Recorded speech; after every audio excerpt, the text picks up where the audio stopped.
front of me is SONY Xperia VII, and today I would like to show you how you can turn on and use keyboard Clipboard.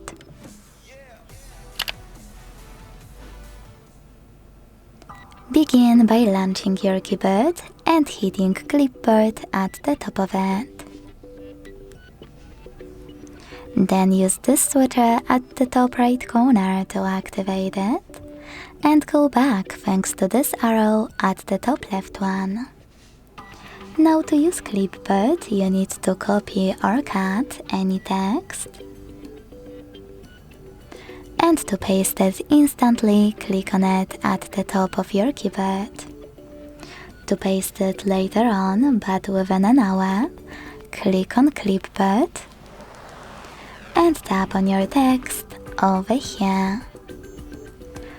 To paste it after an hour, you need to pin it or it will disappear.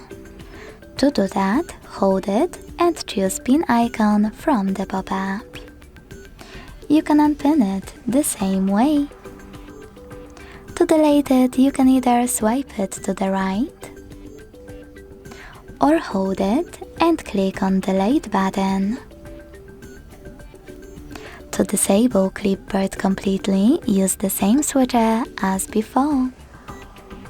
Thanks so much for watching. If you enjoyed this video, leave a like, comment and subscribe. Bye!